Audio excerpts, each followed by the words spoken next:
দাদা কি খুঁজছো? আরে বোন, তেল খুঁজছি, কোথাও পাচ্ছি না। তুই কি তেল দেখেছিস? না দাদা, তেল নেই। তেল নেই তো কি হয়েছে, এদিকে আসো, আমি একটি উপায় বলে দিচ্ছি। এই উপায়ে অনেক মজা আনন্দ হয়। কি উপায় রে বোন, জলদি বল, আমি তো আর পারছি না সইতে। দাদা, তোমার মুখে তো বন্ধুরা, আজকের এই ভিডিওটিতে দেখলে তোমরা হাতের কাজ করতে বাধ্য হবেন। দয়া করে ভিডিওটি সম্পূর্ণ দেখবেন, তা না হলে কিন্তু ঘটনাটির কিছুই বুঝতে পারবেন না। আমি বাংলাদেশের রংপুর জেলার একটি ছোট্ট গ্রামে থাকি। আমার নাম নীলম। আমাদের পরিবারটি খুব সাধারণ। বাবা একজন বাস চালক এবং মা সংসার সামলান। আমার বড় ভাইয়ের নাম আকাশ। তিনি আমার চেয়ে কয়েক বছরের বড়। আমার বয়স এখন ১৯ বছর, আর ভাইয়ার বয়স ২৪। তিনি ঢাকায় একটি গার্মেন্টসে চাকরি করেন। সাপ্তাহিক ছুটির দিনে, বিশেষ করে শুক্রবারে, তিনি আমাদের গ্রামের বাড়িতে চলে আসেন। আমাদের বাসাতে মাত্র ৩টে ঘর রয়েছে। একটি রুমে আমার বাবা মা থাকেন এবং আরেকটি রুমে আমার কাকা কাকি থাকেন, আর আরেকটি রুমে আমি এবং ভাইয়া থাকি।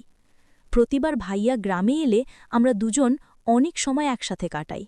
পড়াশোনা, গল্প, আড্ডা কিংবা গ্রামের চারপাশে ঘুরে বেড়ানো, সবকিছুতেই ভাইয়া আমার সঙ্গী। আমি ছোট থেকে ভাইয়ার খুব কাছের, তাই ওর সঙ্গে আমার একটা বিশেষ বন্ধন তৈরি হয়েছে।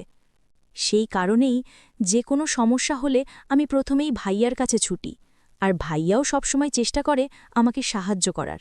একদিন ভাইয়া ছুটিতে বাড়ি এলো। সারাদিনের ক্লান্তি নিয়ে ও আমার সাথে গল্প করতে বসল। হঠাৎই আমার দিকে তাকিয়ে হাসল। কিছুক্ষণ নীরবে তাকিয়ে থেকে বলল, নীলম, তুই তো অনেক বড় হয়ে গেছিস। আগের মতো ছোট্ট মেয়েটা আর নেই। এখন তোকে দেখে গর্ব হয়। তুই সত্যিই অনেক পরিণত আর সুন্দরী হয়েছিস।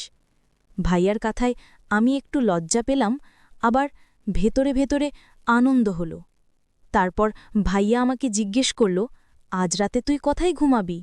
আমি অবাক হয়ে বললাম, আরে ভাইয়া, এই প্রশ্ন করার কি আছে? আমরা তো আগের মতোই থাকব। আমি আমার জায়গায় আর তুমি তোমার জায়গায়। ভাইয়া আবার হেসে বলল, আমি আসলে সেটা বলিনি নীলাম। আমি বলতে চাইছিলাম, আমি যখন ছুটিতে আসি তখন তোকে সবসময় মেঝেতে ঘুমাতে হয়, আর আমাকে বিছানায় রাখিস। এটা একদম ঠিক না। আমি চাই তুইও আমার মতো আরামে ঘুমাস। তারপর ভাইয়া হেসে বলল, আজ থেকে ছুটি আসলে আমরা রাতটা একসাথে কাটাবো, কিন্তু এবার নতুন নিয়ম। তুই আর আমি গল্প করতে বসবো বিছানায়, আর গল্পের মধ্যেই আমাদের ছোটবেলা আর গ্রামের সব মজার ঘটনা মনে করব। আমি হেসে বললাম, ঠিক আছে ভাইয়া, তাহলে রাতটা সত্যি আরও মজাদার হবে। রাতটি শুরু হলো গল্প আর হাসির ছোঁয়ায়। আমরা দুজন ছোটবেলার কৌতুক, স্কুলের দুষ্টুমি আর গ্রামের মজার স্মৃতি নিয়ে গল্প করতে করতে সময়টা অজান্তেই কেটে গেল। মনে হলো এই মুহূর্তগুলোই আমাদের ছুটির দিনগুলো সবচেয়ে আনন্দদায়ক মুহূর্ত। হঠাৎ ভাইয়া একটি প্রশ্ন করল। একটু হেসে বলল, নীলম, তুই কি কখনো কোনো ছেলের সঙ্গে প্রেম করেছিস বা কারোর সঙ্গে ভালো লাগার অনুভূতি পেয়েছিস? আমি একটু লজ্জায় তাকিয়ে রইলাম, কিন্তু মনে হলো ভাইয়া শুধু আমার সম্পর্কে জানতে চাইছে, আমার নিরাপদ ভাবনা ও অনুভূতিগুলো বুঝতে চাইছে। আমি ধীরে ধীরে উত্তর দিলাম, না ভাইয়া, এখনও কাউকে নিয়ে এমন কোনো অনুভূতি হয়নি। আমি এখন পড়াশোনা আর পরিবারের উপর মনোযোগ দিতে চাই।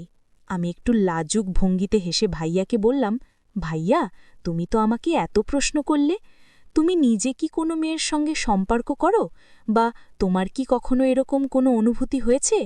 ভাইয়া আমার দিকে তাকিয়ে হালকা হেসে বলল, না রে নীলাম, আমি এখনো তেমন কিছুতে যাইনি। আমি এখন নিজের কেরিয়ার আর কাজের দিকেই মনোযোগ দিচ্ছি। ঢাকায় থাকি, কাজের ব্যস্ততা থাকে, তাই এসবের সময় হয় না।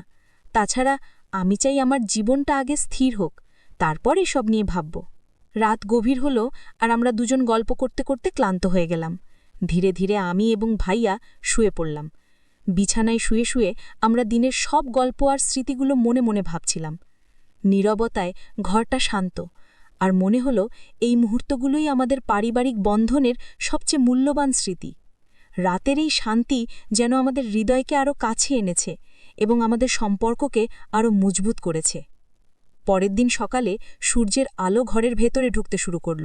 আমরা দুজন ধীরে ধীরে উঠলাম। ভাইয়া কফির গ্লাস হাতে নিয়ে বলল, নীলম, কাল রাতে তোমার সাথে গল্প করতে করতে সময়টা একদম অজান্তেই চলে গেল। এই ছুটির দিনগুলো সত্যিই অন্যরকম আনন্দ দেয়। আমি হেসে উত্তর দিলাম, ভাইয়া, সত্যি গ্রামের এই শান্ত পরিবেশ আর আমাদের গল্পগুলো একদম বিশেষ মনে হলো। আমি চাই সব ছুটির দিনই এমন আনন্দময় হোক। ভাইয়া আমার কথায় মৃদু হেসে মাথা নেড়ে সম্মতি জানালো। মনে হলো আমাদের এই সম্পর্ক আর আমাদের গ্রামের ছোট্ট মুহূর্তগুলোই আমাদের জীবনের সবচেয়ে মধুর স্মৃতি হয়ে থাকবে। সকাল থেকে আমরা গ্রামের চারপাশে বের হয়ে ঘুরতে শুরু করলাম।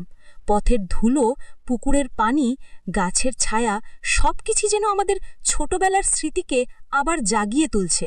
ভাইয়া হাসতে হাসতে বলল, নীলম, দেখছুস না গ্রামের প্রতিটা কোণ আমাদের কত আনন্দ দেয়। এসব স্মৃতি মনে রাখলে বড় শহরের জীবনের ক্লান্তি একেবারেই ভুলে যাওয়া যায়। আমি হেসে বললাম, ঠিকই বলছো ভাইয়া, এই গ্রাম, এই পরিবেশ আর আমাদের গল্পগুলোই তো আমাদের সত্যিকারের ধন। হঠাৎ করে সেই দিনই ভাইয়া আমাকে কিছু বলতে চেয়েছিল, কিন্তু ঠিক সেই সময় তার অফিস থেকে একটি কল আসলো।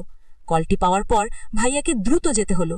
আমি তাকিয়ে থাকলাম, মনে হলো ওর মুখে যা বলতে চেয়েছিল তা ছায়ার মতো অর্থেই রয়ে গেছে।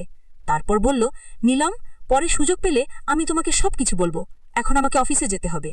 ভাইয়া অফিসের জন্য চলে যাওয়ার পর আমি একটু নীরব হয়ে রইলাম। ঘরটা হঠাৎ বেশ ফাঁকা মনে হলো, কিন্তু আমি জানতাম যে কিছু ভাইয়া বলতে চেয়েছিল সেটা অবশ্যই পরে বলবে। আমি জানলাম এমন ছোট ছোট মুহূর্তগুলোই আমাদের সম্পর্ককে আরো শক্ত করে, আমাদের পারিবারিক বন্ধনকে আরো গভীর করে। সেই সকাল থেকে শুরু হওয়া দিনের সব স্মৃতি, ঘর গল্প, হাসি আর ছুটির মুহূর্তগুলো সবই মনে করিয়ে দিচ্ছিল পরিবারের সঙ্গে কাটানোর সময়ই সবচেয়ে মূল্যবান। কয়েকদিনের জন্য আমি একরকম অস্থির মন নিয়ে থাকলাম। রাতের ঘুমও ঠিকভাবে আসছিল না। মনে হচ্ছিল ভাইয়া কি যেন কিছু বলতে চেয়েছিল, কিন্তু শেষ মুহূর্তে বলতে পারিনি। তার কথার ধরন, তার চোখের দিকে তাকানোর ভঙ্গি সবই আমাকে অদ্ভুতভাবে আকৃষ্ট করেছিল। মনে হচ্ছিল সেই কিছু যেন আমার সঙ্গে সম্পর্কিত একটি বিশেষ বিষয় যা আমাকে জানতে হবে। কিন্তু কেন তিনি বলতে পারেননি সেটা এক রহস্য হয়ে রয়ে গেল। আমি ঠিক করলাম এখনই ভাইয়াকে কল করব না, কিছু জিজ্ঞেস করব না।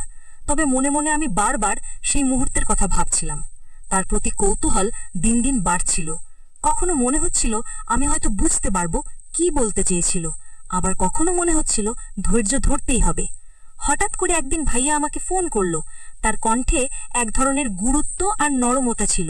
সে বলল, নীলম, আমি বাড়ি এসে তোমার সঙ্গে একটি গুরুত্বপূর্ণ বিষয় নিয়ে কথা বলবো। হয়তো তুই রেগে যাবি, কিন্তু আমি অনেক দিন ধরেই কথাটা বলতে চেয়েছি। এটা খুব গুরুত্বপূর্ণ, তুই শুনলেই বুঝবি।